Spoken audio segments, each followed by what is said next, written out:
Parents, listen up. Under BELA, you are now legally obligated to ensure that your children attend school. If you don't, you could face a fine or even jail time. That's how serious it's become. Hello everyone, welcome back to the channel. If you're new here, I'm Jason, a high school teacher with a passion for education. And today we're talking about something that's causing quite a stir in the South African education system, the BELA.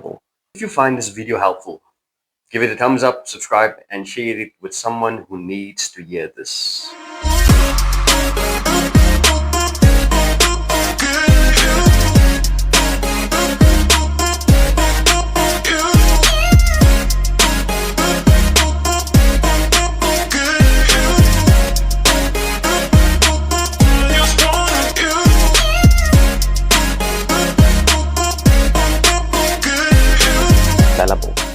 Now, before you scroll away, let me promise you this.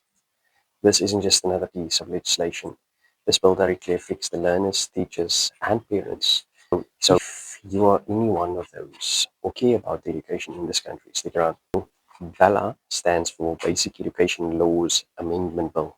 It was signed into law in 2024 and aims to update some of the laws that govern our schools, like the South African Schools Act and the Employment of Educators Act.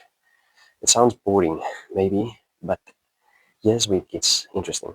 Let's start with a big one. Grade R is now compulsory. That means every child has to be in school from grade R, not just from grade 1 like before. As a teacher, I can tell you this is a good thing. It helps learners get the foundational skills they need before hitting the more structured grades. Then there's language policy and admissions. Before, school governing bodies or SGPs had the final say. Now, those decisions must be approved by the provincial head of the department.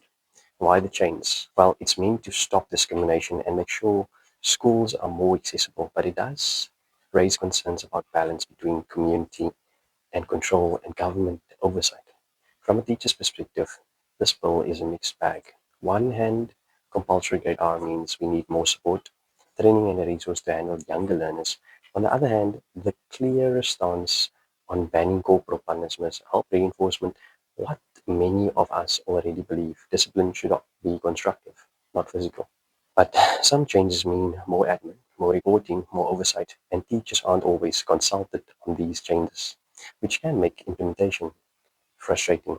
The biggest win is access. The aim is to create a system where every child, regardless of background, language, gets a fair shot.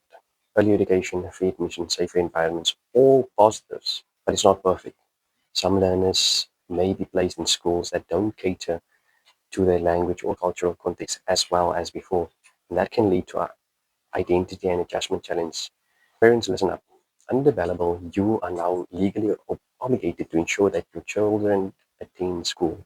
If you don't, you could face a fine or even jail time. That's how serious it's become.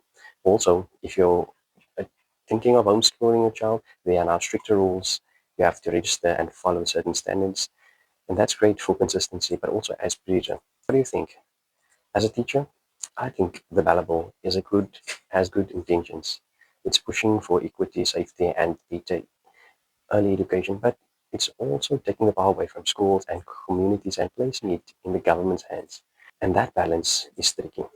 As always, the success of this bill will depend on how it's implemented. Will teachers be supported? Will research reach all schools? Will learners really benefit? And that's something we'll all be watching closely. Do me a favor, let me know in the comment section of what do you think about the BELA bill. Are you a parent, a learner, a fellow educator? I'd love to hear your thoughts. And if you find this video helpful, give it a thumbs up, subscribe, and share with someone who needs to hear this. Until next time, stay informed, stay empowered, and let's keep building the future of education together. I'm Manila Kadir, aka Kom Lekker Deer.